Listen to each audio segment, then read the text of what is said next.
Check TV. It's here.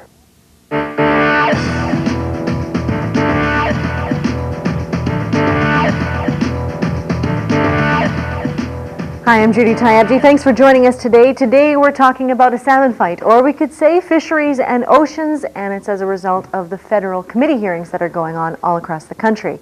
Now, the biggest concern that I have with our fish is that we're privatizing the resource, and it's happening in two ways. Not only does the Mifflin plan result in fewer and fewer people owning licenses, but when we look to the other side of the fisheries equation and we talk about aquaculture, we see that large corporations are moving into some of our wild oceans, and that is also affecting our wild salmon stock. Now, the federal government should be blamed because if they had a strategy to try to destroy the fishing communities up and down the coast, they couldn't have done a better job. But the provincial government should be blamed because although they've taken on the feds when it comes to wild salmon, they've done nothing when it comes to seriously looking at the issues surrounding the fish farming industry. We're going to be talking about that, and we'll be taking your calls to this number right now.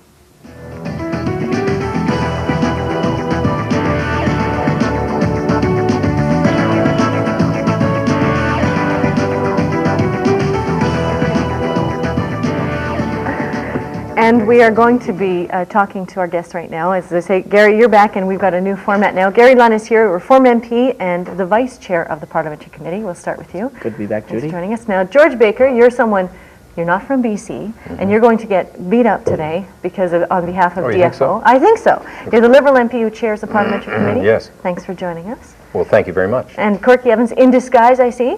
The provincial minister responsible for fisheries and fish farming. Thanks for joining us again. You bet. Okay, now I guess I should start by saying, I'll start with you, George, with the Parliamentary Committee. What are you doing? Well, what we're doing is we're discovering in British Columbia that we have a very serious problem in this province. We have people, fishermen who can't afford to buy the insurance on their vessels. We've got people who are going out of business. We've got a lot of people hurting. Almost as bad, and it's heading the same way as the East Coast headed. Same thing that happened in Newfoundland. You know, that's where there's you're from. One common thread, both coasts, foreign overfishing. And Gary Lunn, who organized this trip and told all of the political parties, look, you got to come here and you've got to have a meeting. Well, even in his writing. Boy, that's rare. A Liberal MP giving a Reform MP. No, I have to congratulate him. He's recruiting you, Gary. No, I have to congratulate him on this and to tell him that I have seen here practically the same devastation as we have in the province of Newfoundland. And one of the main reasons is foreign overfishing. The other reason is the federal government, their policies, they destroyed us in the province of Newfoundland. Okay, and that's a pretty powerful statement for a government member. Here, here. Liberal MP. Okay, I'm going to get you a little bit late. I am. Oh, you bet I am. I want to bring Corky in on this, though. You have not been back since you came out with your salmon aquaculture review. I hear rumors that by the end of February you're going to lift the moratorium on fish farm licenses. We could have 6 times the number of fish farms, and yet a lot of people are saying there isn't adequate science to say that that will be safe. Your turn. You see all those people out there in television land, they don't want to hear rumors. They would like to hear the facts. Okay, the fact is, we just finished the best review in the world of the aquaculture industry. Nonsense. There is a moratorium in place, and we are working our way through the regulatory regime. What does that mean? I have to disagree with Corky. Now, they may have done a review, but the Fisheries Committee, with 10 members of Parliament, is traveling to British Columbia. We started in Prince Rupert. Aquaculture is coming up at every meeting. Of course it is. It was a political review. We're listening to stories from fishermen who say they've caught Atlantic salmon, which are the species which are being used in the fish farms, 200 miles away. That's right. And right now on the East Coast, there are problems with diseases. They're immune to different vaccinations or different types of to control a problem. In Europe, you're seeing the whole aquaculture program being shut down because it's absolutely depleted 100% the wild stocks. Yeah. I don't think there's a scientific data out there. We better be careful. We've got an incredible resource out here, and we could just be destroying it overnight right before our eyes. And the fishermen are talking like this, and also the public, not just the fishermen. No, I know. We're hearing it everywhere. And the Aboriginal people are saying they have a claim. Now, we're going to take some calls, and then I'll get back to you on that. And well, let's let the callers get at you on this fish review. Let's talk to Don first from Victoria. Hi, Don. Yes, good afternoon, Judy. I think where we are today is a direct result of the programs by the federal and provincial governments. The idea of increasing the fish farms is going to be to the detriment of the NDP party or any party that watches over this. There's no question about that. I mean, the Scandinavia people, I believe it's Norway, have to sterilize their rivers after the disease-ridden rivers that were contaminated by the farm fish. Right. On the wild salmon, if we take care of the wild stock, we need not have to exploit or get involved with the farm fish. I think it's a real report card when we have to depend on man-made fish to feed, the people of the country and employ the people. I mean, it's pathetic. And I have to say this: where we are today is no surprise to anybody, particularly the three fellows that are there in front of you right now. I was involved in the presentation to the standing committee back in Ottawa, I guess it was about a year and a half ago. Right. And there is a clear picture drawn for the people that were in power as to the devastation that the Mifflin Plan would create. Right. And today, this is where we're at. I myself, I've fished for the past 15 years, and I've changed from a participant in our tax system in the fishing industry to a drain on it. I can't participate anymore. Right. And those that are in charge have failed us and failed us miserably. Okay. So there you have it. I think give the power to the people that are going to be directly affected by those decisions. Okay. These characters refuse to do that. Okay, let me just get a response from them. Two different things. First of all, the fish farming. It doesn't seem like you guys are prepared to do anything. 97,000 fish have been reported escaped. Atlantic salmon. These are fish that have been raised in net pens, and then the net pens are broken. You guys are dismissing all the scientific evidence. You won't listen to the people in the communities. It was a political panel that did that review. And it seems like you're about to cave in now against what you campaigned on originally. What a huge amount of whacking balderdash. Oh, come on, Corky. You're not supposed to be out to be pushing the interests of the fish farm industry. I am supposed to be at least close to telling the truth. And the truth of the matter is that moratorium is in place while we find the best management regime in the world, Judy. And although you may not meet them, there are literally dozens of communities in this province looking desperate for economic development, and if we can find a way... Why can't that economic development be the wild salmon? You guys, I mean, between the two levels of government, it seems like you're not prepared to listen to the people who say we can revitalize the streams. I want to bring you into this, George. I mean, the Mifflin Plan is another thing that the community said, don't do this. There are solutions. This isn't the solution we want. I think that what we're going to see, and I think Gary Lunn is going to agree with what I'm about to say, he's been a strong advocate of it, that I believe you're going to have the 5 political parties in the House of Commons coming up with a unanimous report from this trip to British Columbia, to the coast of British Columbia, saying not only what you've just said, but even going further than that, and saying that here we are in British Columbia, faced with a situation where people are going broke. Mm-hmm. Some people have lost their livelihood. Communities are going broke. While we, that's people. Yeah. Fishermen are going broke. While we sit here and we allow a foreign nation to take our fish. And there's a couple points I want to make just on this. It's very slick. I'm sorry. On this, George has been a member of Parliament, Judy, for 24 years, and it shows. And he is probably the best speaker in the Liberal Party, including the Prime Minister. Okay. But going on, there's the Mifflin Plan. Everywhere we go, we're here. It's not working. Mm-hmm. Now the fishermen recognize that the industry can't carry on the way it is. They do recognize there's going to be some changes, mm-hmm. but the Mifflin Plan is not the answer. The minister announced yesterday, was booed out of the hall, that their earnings were up by 30% because there's fewer fishermen. And it's all hogwash. Yeah, it's all stats. Okay, you know what? We're over time for a break. I know this is 3 politicians. You guys could use a whole hour with yourselves, but we have to take some more calls as well when we come back from the break, and we'll be right back.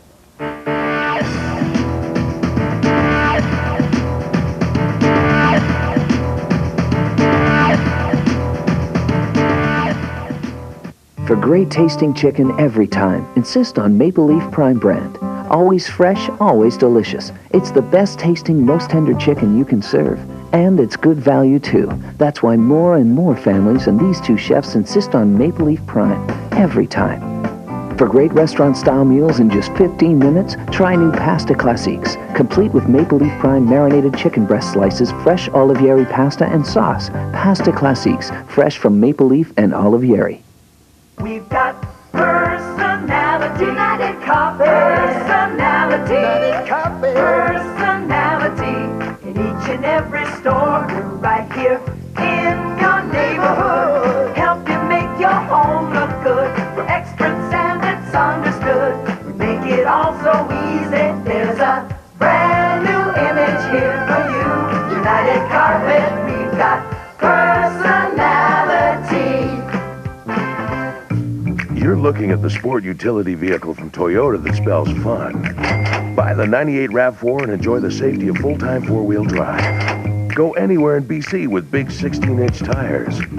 It all adds up to value for fun with Toyota's exciting RAV4. Toyota is BC's #1 selling import. Save over $3,000 with 4.8 no-limit financing over 60 months.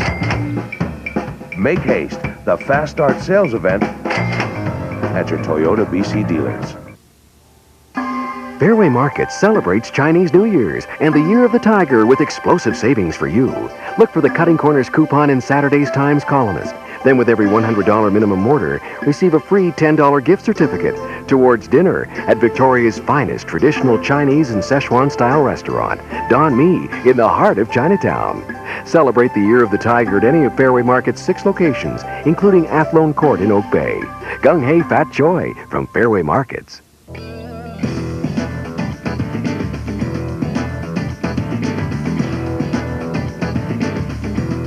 And we're going straight back to the phones, and then we'll continue to discuss. Guy from Langley, go ahead.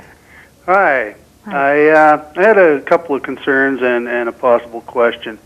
One, you're worried about the wild salmon stocks, and everybody's concerned with this, nobody any more so than myself. Right. Yet we allow the wholesale slaughter of their main food fish, which would be the herring. Right. Two, as long as we have a net fishery in the Strait of Georgia, we're going to have a problem with salmon stocks, and there's no way you can selectively fish with a net. And the other question is, what is going to be done about the native fishery, the illegal native fishery on the Fraser River? Okay, well, you've opened up quite a few different subjects at once. On our committees that we're traveling, Guy, we're hearing some of those very similar concerns that you've raised, especially with the food chain.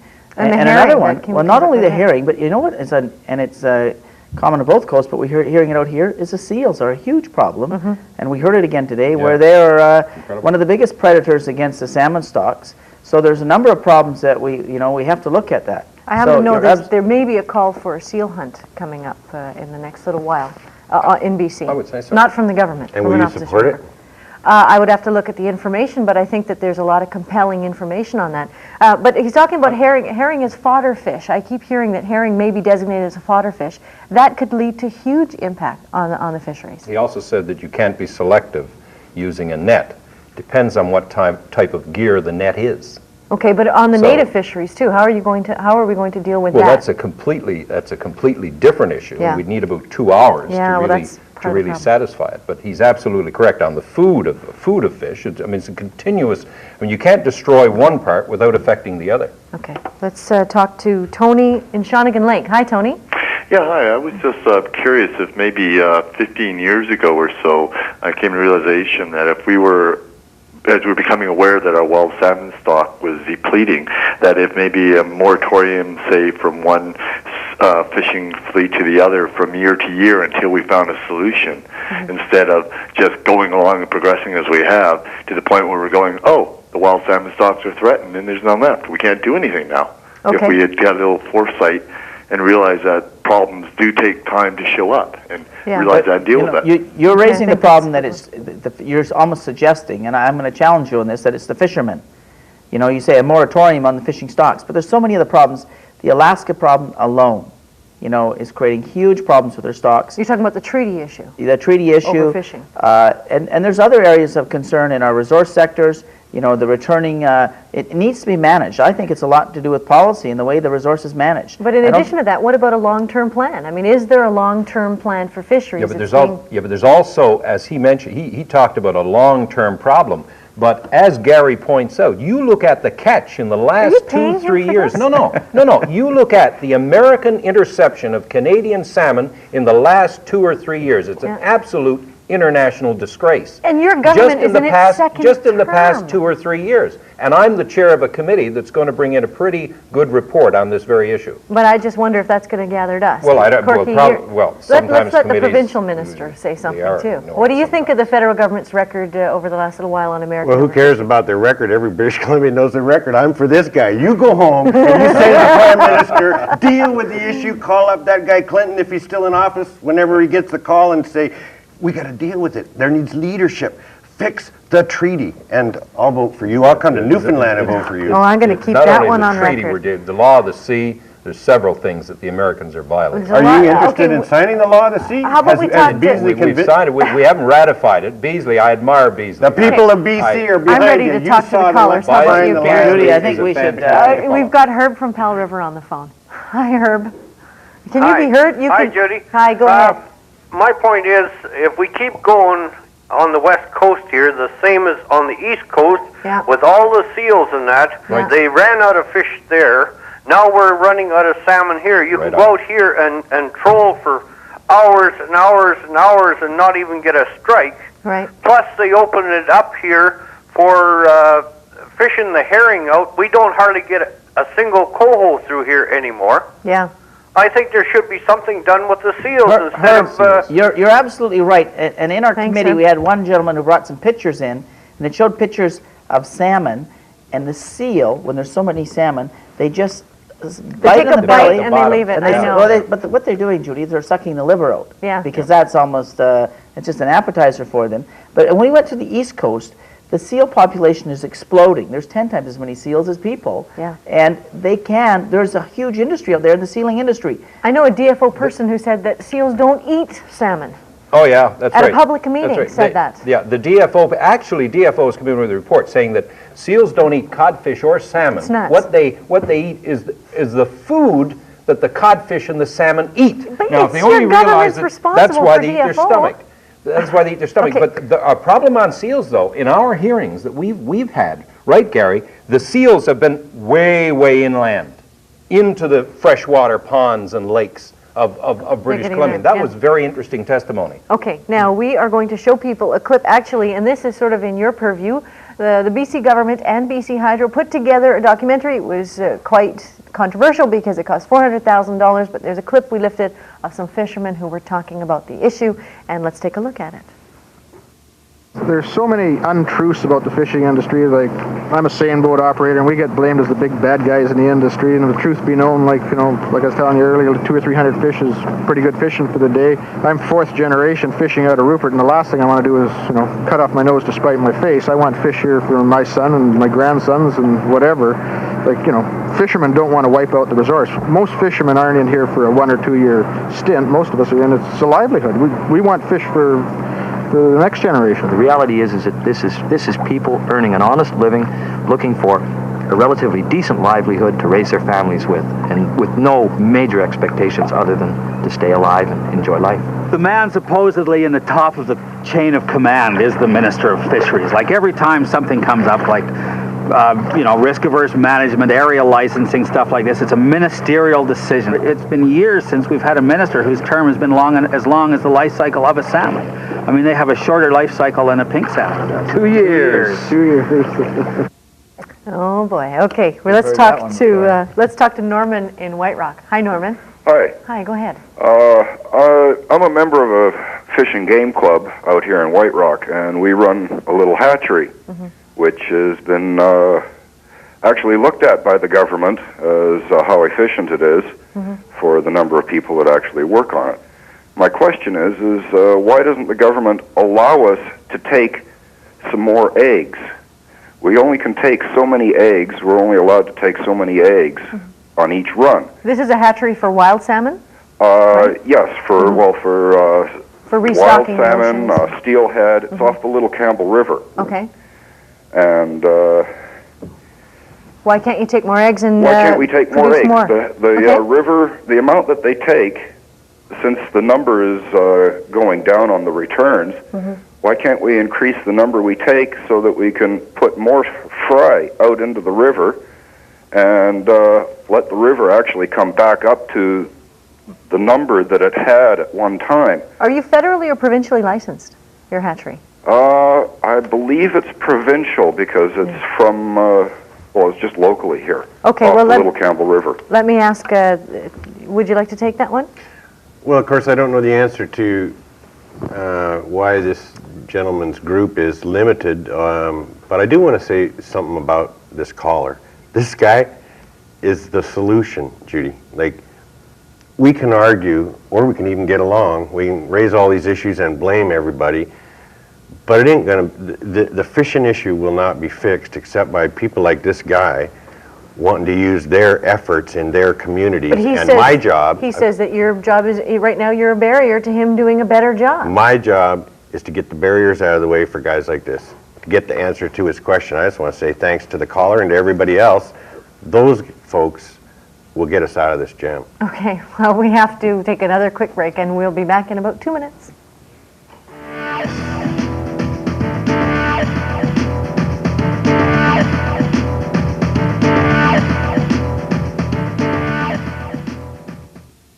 Tyabji is brought to you in part by Metro Lexus Toyota, leaders in customer satisfaction.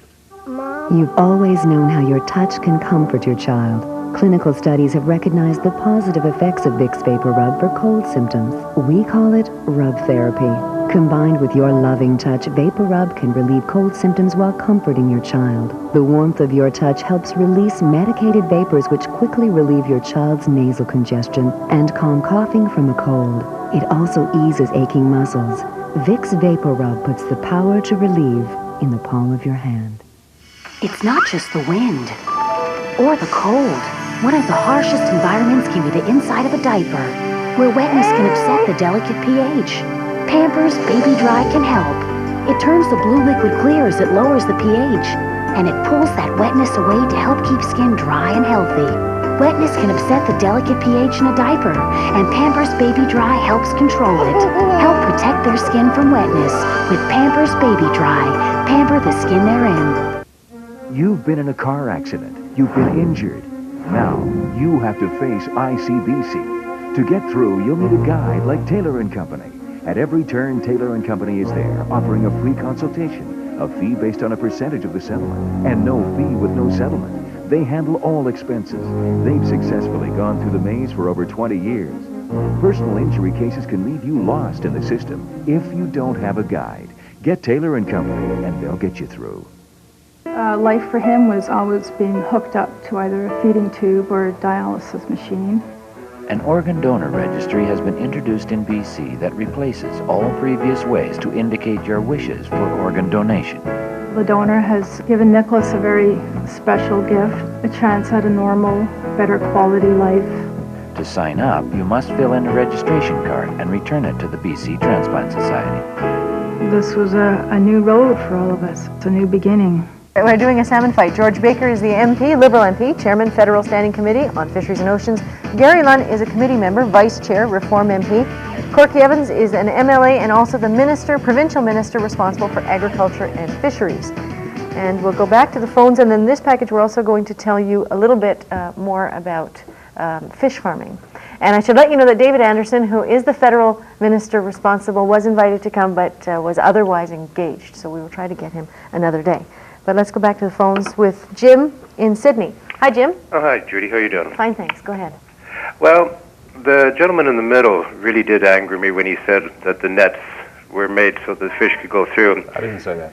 The gill nets a few years ago did have a larger mesh opening, so they would let some fish go through, but most of it, the seiners and stuff like that, they pick up everything.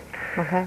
Years ago, back in the 70s, we were catching a lot of salmon, coho, springs, and a lot of other fish off in Station Papa, which is where the weather ships used to go before the government canceled the weather ship program. Right. And I'm not sure, what is the fishing limit now? 200 miles, 500 miles? Does anybody know that? 200. 200 miles, right, okay. I see there was boats out there back in the 70s that were catching fish, Japanese and Korean and Russian boats. Right. And nobody listened to us then.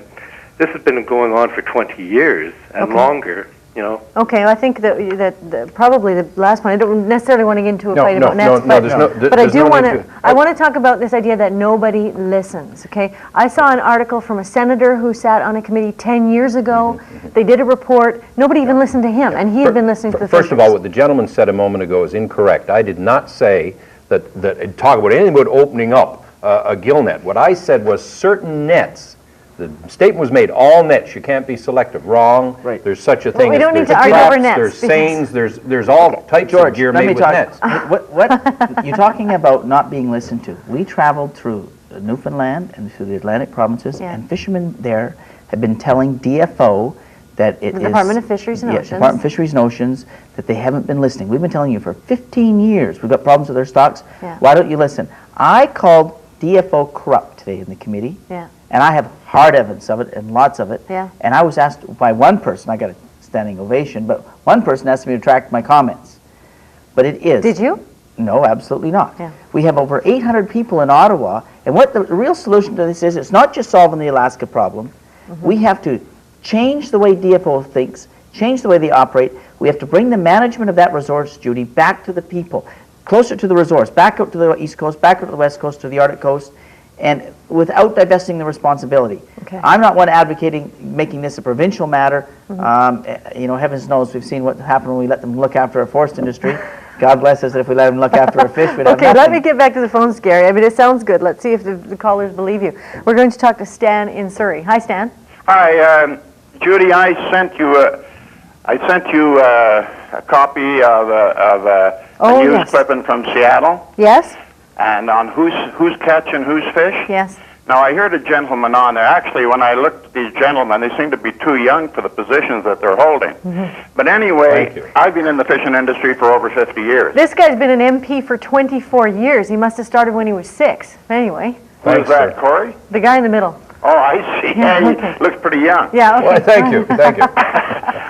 But what I want to say is this, and I think the truth should come out. I hear this about foreign fishing.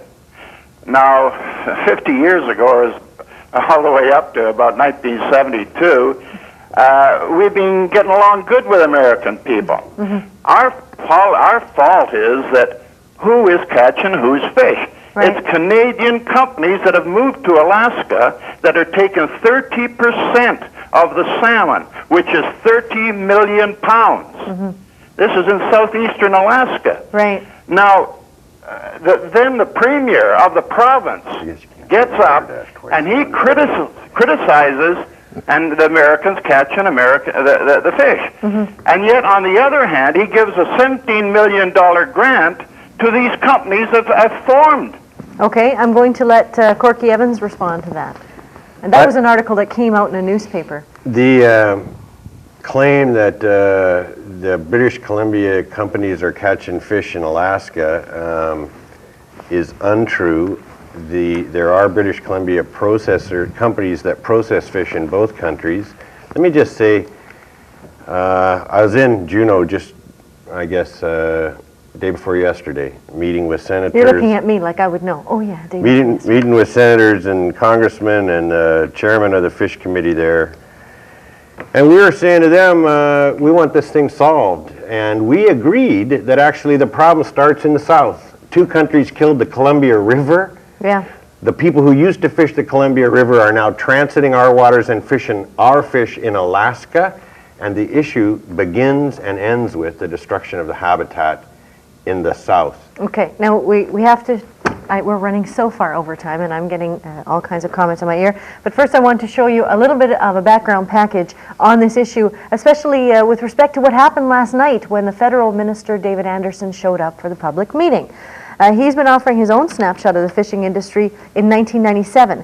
The minister says Canadians caught about $100 million worth of salmon last year, about the same amount as in 1996. But at the same time, salmon prices plunged, largely because cheaper farm-raised salmon are flooding the international market. Prices for the highly demanded sockeye salmon fell from $2.08 a pound to $1.63, and prices paid for less popular pinks fell from 34 cents to 22 cents a pound. The minister credits the federal fleet reduction program, also known as the Mifflin Plan, for helping to make a bad picture a little better. He says fewer boats on the water meant higher potential catch for those who were fishing. But up in Prince Rupert, the Commons Committee on Fisheries was told a different story. Stakeholders say the hours of work for fish plant employees in that community fell by 368,000, meaning a wage loss of $6.6 million in Prince Rupert alone. And they blame federal policies and Alaskan overfishing for that. And as we heard Gary Lunt saying about last night's meeting, the federal minister was booed out. Now, I'm not sure if I have to take a break now or if I have time for a call. Okay, I'm being told. We have to take a break. We'll be back in 2 minutes with more of your calls.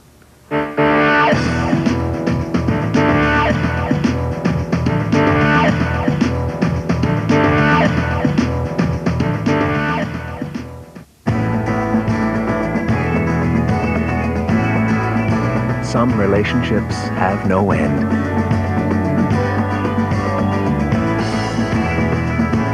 Some conversations go on and on.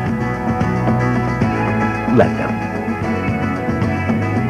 BC Tel Affinity with long-distance rates from as low as 14 cents a minute. It's the time to let your relationships grow. Be close. BC Tel.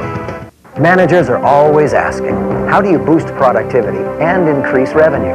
Invest in 4 areas, I tell them. People, technology, business processes, and finally, space. Invest in your workspace. It will improve your bottom line. Got to get back to work. Morning, Fred. How's your day going? Well, I've got a problem in accounting. Tell me more. Total Interior Space Solutions. At Graphic Office, the island's only authorized steel case dealer. Dave, you've got to put this advice in a book. Have we got news for you? Every day, something happens that has meaning for our readers. Stories that deserve more than a minute on the news. We cover the stories that matter the most, in depth.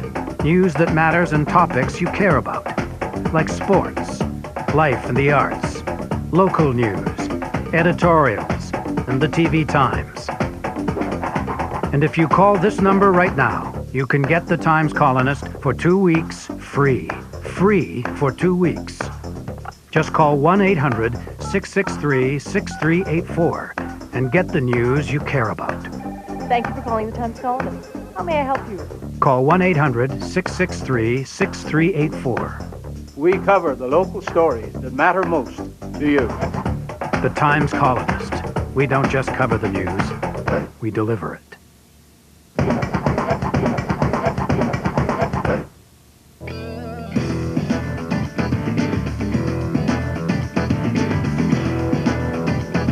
And we're talking about fisheries and oceans. There's a parliamentary committee touring the province. We have the provincial minister, and we'll go back to the phones, and then we'll show you a little piece of fish farms later.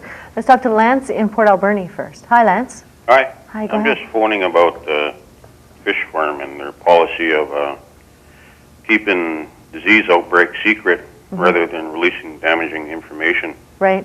That's a federal policy, and I'm referring to the North Am Agricultural Fish Farm. Diseased fish farm. They sold 5,000 right. of the fish to the public, and until they got stopped by some biologists. And Was that a matter of record then? yeah, I'm just looking at the article here, Oh, okay. and it was a IHVN virus that the fish caught, but the fish farm said they were going to just keep on selling them. Eh? Okay, well, thank you. I'm going to let, actually, I want to go to George Baker on this, because we're talking about the DFO, the Department of Fisheries and Oceans, and this issue of diseases and the fish farms. In fact, there's something mentioned in the tape we're going to show. And I have a note here also that the Department of Fisheries and Oceans suppressed knowledge of an Atlantic Canada outbreak of disease during BC's Salmon Aquaculture Review, so that they didn't have that information to help make their decisions. What are your comments on We that? have heard this now in, 4 meetings at least? Yes. We've had 4 public meetings we've had. We've got another 6 to go. But we've heard this statement being made. And what we did, in fact, just yesterday, when we discussed things between the 5 political parties, this is one subject that we're going to pursue. We're going to call witnesses when we get back to Ottawa to examine exactly what's happened here, and if, in fact, a further report is necessary. My concern is there's so much evidence out there now, Judy, and you're aware of it, in Europe, in Canada, all over, that this is not something that we should just go into lightly. But there Yes, should you be can some create some new steps jobs. taken, yeah. Some of the people suggested, why do you have to have an open fish That's farming right. process? That's a good There is question. technology. You can have a closed system where it doesn't get into the ocean. Let's look at it, because, as a lot of fishermen the last 2 days have come up and said, we told you so. Yeah, that's and you know right, what? 10 5 years more ago. years, Corky, these guys are going to be coming up and saying, we told you Yeah. so. So we should be listening. Okay, let's talk to Bruce. Bruce, are you there? Hi there, Judy. Hi, go yeah, ahead. I think you're doing a tremendous job with your program. I really enjoy watching it, and I think you really do hold the spotlight up to these folks. So I wanted to first thank you for that. Thanks, Bruce. One of my concerns is that none of these folks are talking about habitat protection. To have Corky Evans, who's a minister in a government that plans to clear-cut log 197 out of the 200 river watersheds between Vancouver and Alaska, that the NDP government plans to clear-cut log all of those watersheds, providing almost no protection for fish habitat and no protection for the water flow that's going to go down those rivers when the winter rains. With climate change, the rains are supposed to be twice as strong in the winter as they have been in the past. Okay, well, so those rivers are just going to get nuked, and none of these governments are doing anything to protect habitat. I think they should all resign. I'm just shocked. Okay, well, let me ask him about that. Habitat protection. I just think the caller should go to a coffee shop in Port Alberni and tell that story. Gosh, you know, the weather's going to change and the government's terrible and the loggers are evil and Okay, but what about habitat protection and also this Fisheries Renewal BC? How much is it going to be? We're beaten up every day for passing the Forest Practices Code and making loggers do it better. And you know that as well as I do. We are, you're darn right, we're going to log, but we're going to log better than anyone in the world because jobs matter. Will the money from Fisheries Renewal BC, the new Crown Corporation you just formed, will that be devoted exclusively to wild salmon? Yeah, I think so. And you know what? You guys should join us. I have saved a seat on fishery renewal for you guys. Somehow, why am I skeptical? We have heard dozens of witnesses who stood up and said practically exactly the same thing as this caller has said, and pointed out that existing programs, the criteria does not fit, that is, I'm talking about the federal programs, to hire people, and the criteria doesn't fit to access some of the money. So the committee is also going to be examining that. Okay, now we're going to show people a comment from Alex Morton. Many of you will know her. A lot of documentary has been done on the work she's doing in the Broughton Archipelago. She's been a researcher on the issue of fish farms, one of the people who's constantly going to all of these meetings and giving presentations. And here's a comment that she made about the impact of fish farms in the Broughton Archipelago. Let's take a look. When you get into corporate farming, then it's all numbers. You want lots of fish, lots of medication, whatever it takes. You just want to keep those fish coming. And why do they medicate them? They medicate them because they're having a big problem with disease. And this has been a big problem for our hatchery with the coho. When there's an epidemic on the farm, there's an epidemic in the hatchery. And the farmers have put sick fish in the water. They've admitted that. They've done it twice. And every time they do it, our coho start dying, and we have to drug them to keep them alive. Okay, we're going to go back to the phones. And she's talking about a hatchery that actually was set up with private money up in the Broughton Archipelago. We're going to talk now to Pat in Comox. Hi, Pat. Hi, Judy. Thank you. I've just been listening to your show, and I'm just noticing that it seems like there's so much finger pointing going on. It's this group or that group or this group of people. We've got foreign fishing. We've the rivers on Vancouver Island are at 10% production from what they used to be 40 or 50 years ago.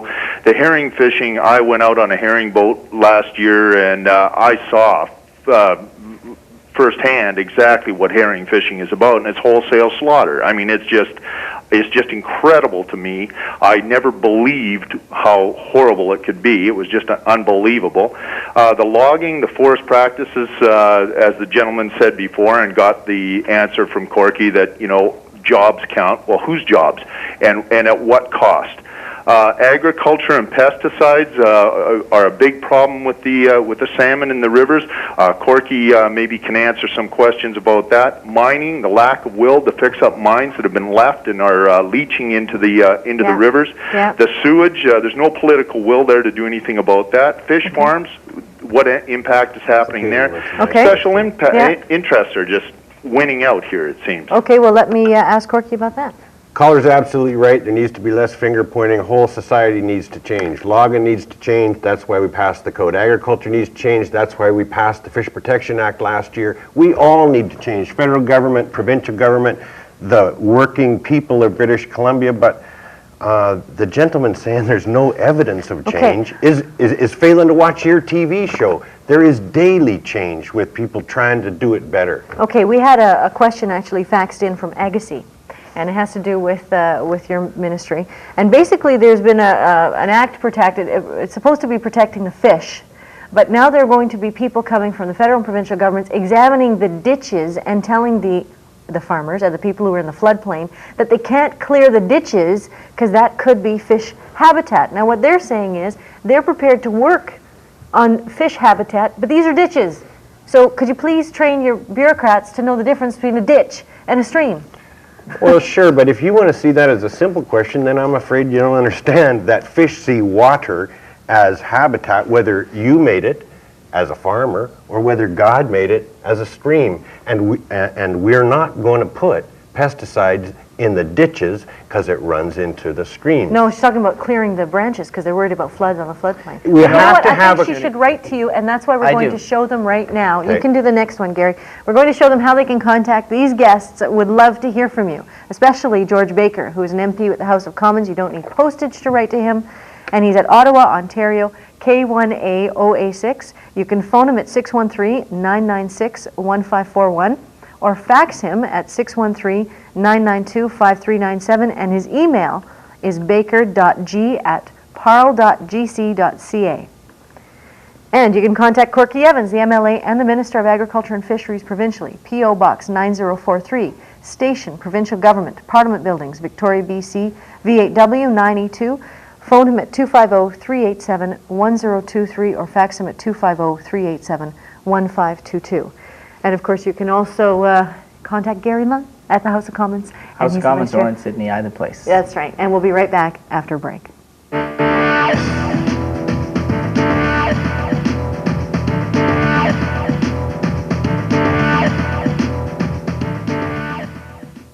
New Ultra Downy introduces Downy Care. You get more than fluffy softness. Now it helps keep clothes looking like new. Keep the new look of it. That's the way you love it. New Ultra Downy cares for bright cottons in the rinse cycle. Over time, it helps keep them looking more like new. Keep the new look of it. Take the best care of it. Only Downy does it. Come on in. And only Downy has the Ultra Downy ball. Toss it in for Downy's best fabric care ever. Downy Care. Pro basketball star Jennifer Azzi spends 40 minutes destroying her hair and 90 seconds bringing it back with Pert Plus. More than a shampoo, it conditions too. How? As you shampoo, the conditioners stay suspended. As you rinse, they go to work, giving you great hair simply. Perfect for Jennifer, because she wants great-looking hair, but she'd rather be living in it than working on it. Wouldn't you? Pert Plus. Simply great hair, simply. Edgar and Minor have a whole new look. Now they're Edgar and Minor Carpet One. It's simple. More buying power means better savings. Low prices, quality carpet. We have got the best guarantees. 25-year wear warranty and a 15-year mat crush warranty. And a 60-day satisfaction guarantee. And at Edgar and Minor Carpet One in Victoria, make no payments and pay no interest for 6 months. Value, total value. Still the same Victoria tradition. Visit the new Edgar and Minor Carpet One on Bay. More bills. No dinners out this month.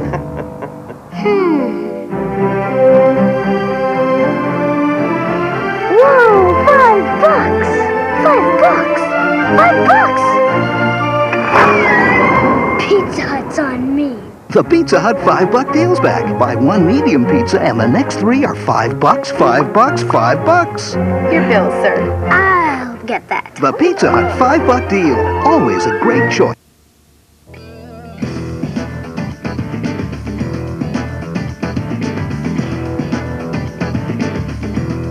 And we're talking about fish in the water, wild fish and farm fish, and we'll go straight back to the phones, talking to Anne in Sydney first. Hi, Anne.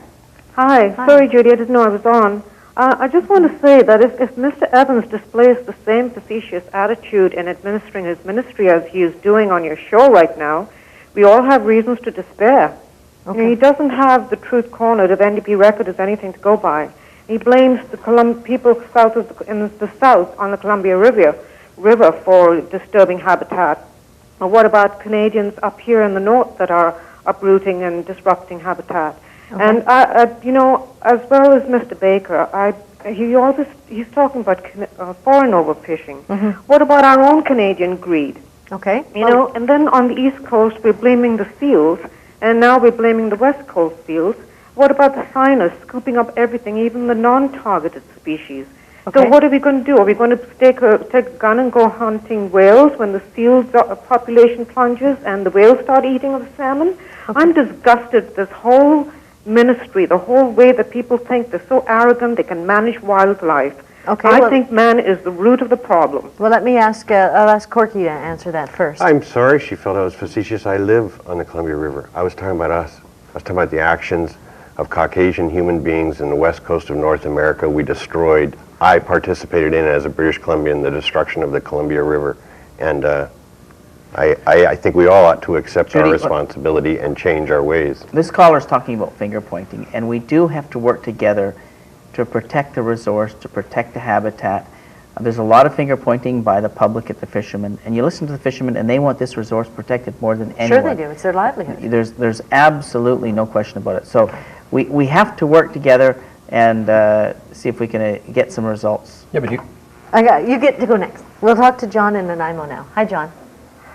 Yes, I have a couple of questions to ask Judy. I'm a sports fisherman, and I fish all around the island. And my concern is when I go to Port Alberni or Barclay Sound, that I see very, very big schools of mackerel. Right. Now, I'd like to know why they can't put the seiners out there. I made understand that the mackerel are no good for fertilizer or anything like that. Why they can't put a dozen seiners out there, scoop these suckers up and put them on the beach if they're no good.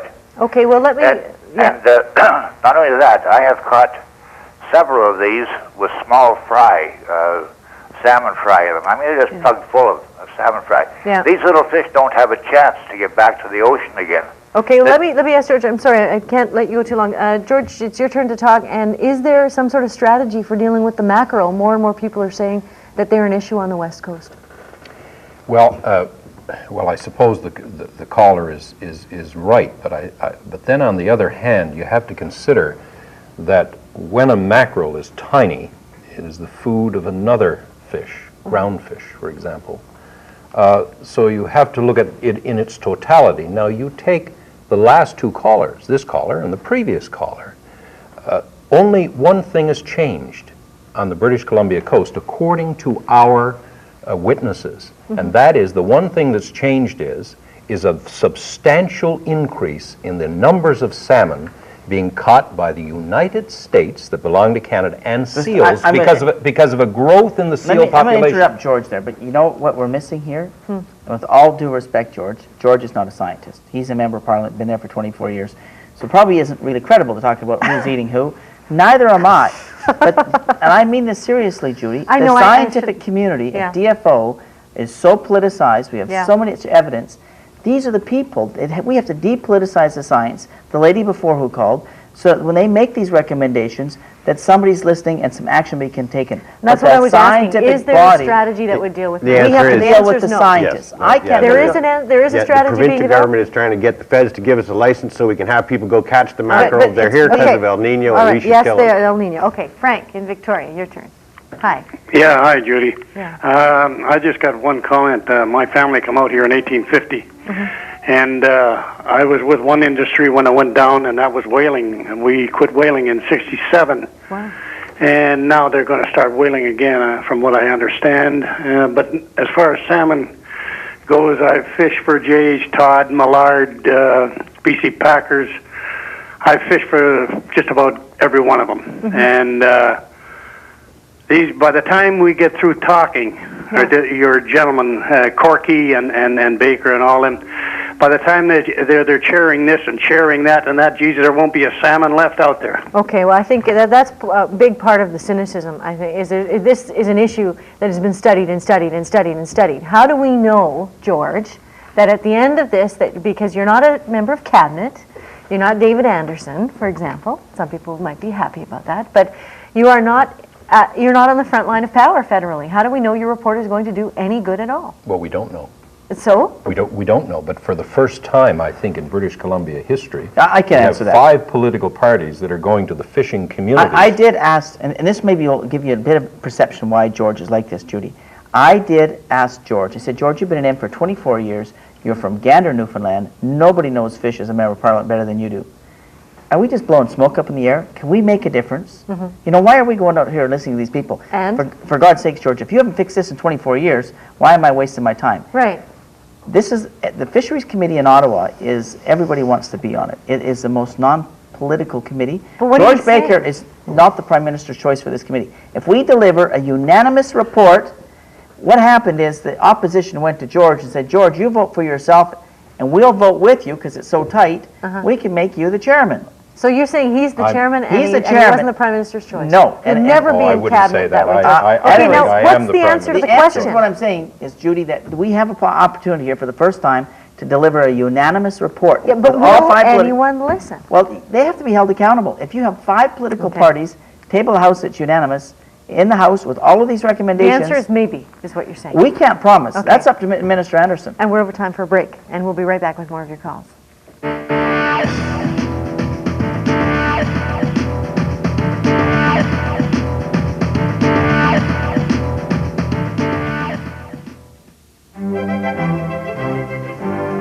I'm out to get clean with my soap.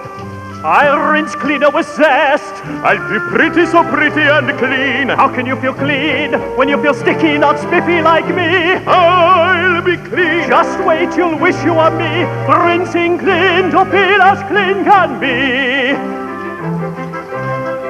Okie dokie, you were right. You're not fully clean unless you're just fully clean. Because some soaps can leave your skin feeling dry, you often have to use a body lotion. So can you enjoy soft-feeling skin after washing? With Oil of Olay's body wash system, you can. 75% of its formula is like a body lotion. Just this much on the puff cleanses, but unlike some soaps, moisturizes intensively, so your skin will feel softer and smoother, much like the feel of a body lotion. And the name? Oil of Olay Moisturizing Body Wash. Proof your skin can feel softer and smoother. Bring in the pace car! Oh, the parking guy's waving us in. Thank you. Meet the Toyota Sienna minivan. With its 194 horsepower V6 and smooth car-like ride, Sure is a long way to park. it handles like no minivan you've ever driven. Ah, this must be it. Toyota Sienna, the freedom of quality. We've got personality. United Coffee. Personality. United Coffee. Personality. In each and every store, we're right here in your neighborhood. Help you make your home look good. We're experts and it's understood. We make it all so easy. There's a brand new image here for you. United Carpet, we've got personality.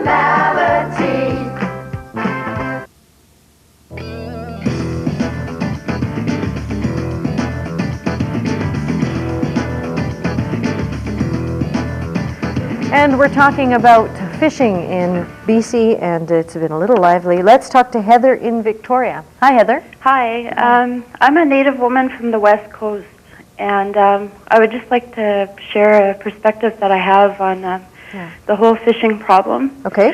I really do not see Native people as part of the problem because I, as a Native person, do not reap any benefits from this resource. And as a mother, I cannot feed my child salmon every day. I cannot feed my child seafood every day, which should be a part of my diet. And I get really tired of people saying that, you know, our people are part of the problem. We've been fishing in the Fraser River for thousands of years, and we knew what we were doing at one point in life. And I would like to hear the minister's response about the Native perspective, and it's too easily brushed off to say that it's too long of a show. We could go on for hours on this topic. Okay, so I well- would like to hear the response. Well, I think that's, I'm really glad that she called. Now, it is federal, but... No, what- she asked for my response. I Yeah. think her comments are really well taken. We are all part of the solution, and anybody who says you're the problem is just making it worse. Right. Either we fix it together or it's going the way of Newfoundland. I was in the legislature in Newfoundland and I heard the people say, for years we blamed each other and the fish are gone. Right. So we stop and we work together and we save the stocks. Well, is there a strategy that's being worked on for Aboriginal fishing? Well, you bet there are, and they are highly contentious. We are attempting to get into the federal government strategy, but remember, either Aboriginal and non-Aboriginal people work together, or we can't solve the problem. Well, if we look at the fishing community, they've been working side by side for Interestingly enough, decades. Judy, we listened to a lot of Aboriginals and said that they're quite willing and want to share the resource, but everybody has to be part of the solution. Yeah, I think that's true. Okay, let's talk to John now on Texada Island. Hi, John. Are you there? This is Bill from Comox. Oh, all right. Well, you sneaked in. You got the wrong line. All right. Anyway, must have changed. I have several things, and I'm not about to tear any one apart, but in our Puntledge River, we have had, at one count last fall, 270 salmon come up the stream through the counting station. Next morning, there were 6 alive. Wow. The seals got in there and ate the bellies out. Wow. Now, why did they do that? Because there's not enough food for them out in the open waters. Right. And the open waters consist of where the herring are, and they come and rape this place every year. As a matter of fact, this year we couldn't even have any herring for canning because they couldn't get any. Okay. But they sell these in greed. Yeah. They sell the roe to Japan, make a few bucks. Yeah. But let's not stop there. The problem is the provincial ministers at fault too. Okay, I'm really sorry. I have to interrupt you, and you can't even have time to respond because I didn't realize it. This has gone so quickly. And we have to take our last break now, and we'll be right back.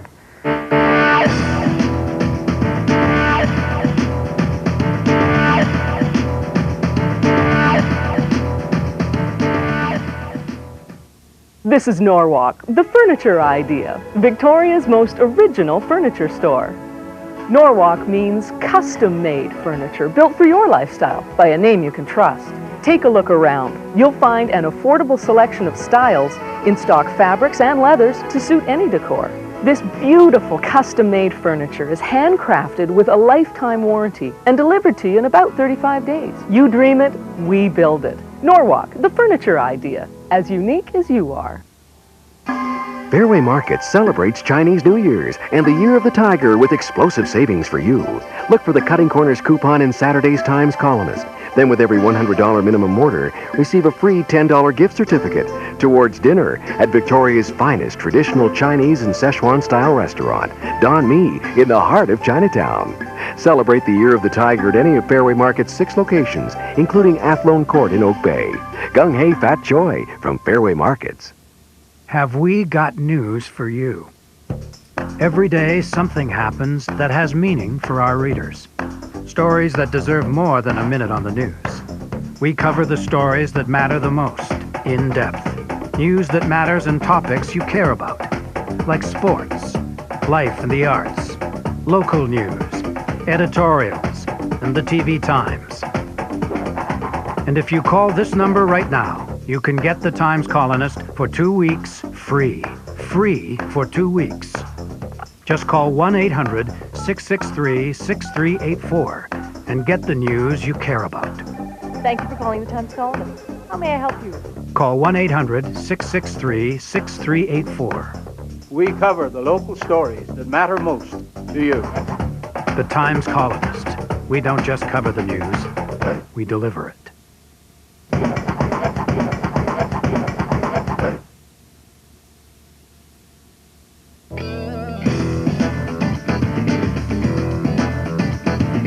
And coming up, we'll be talking about health, the MAI, native treaties, and Gandhi's grandson is on a tour and he'll be joining us. And in addition to that, because of the news that's coming out of the forest sector, we're trying to put a show together on forestry. As soon as we can get the guests together, we will try to present to you what's going on. Huge changes. And of course, changes in our primary resource sector when it comes to fishing. I think this is a subject we have to return to. If you have questions on health, you can fax them to this number. Oh, it's not there. Oh, never mind. We'll see you tomorrow. Thanks for joining us today. It's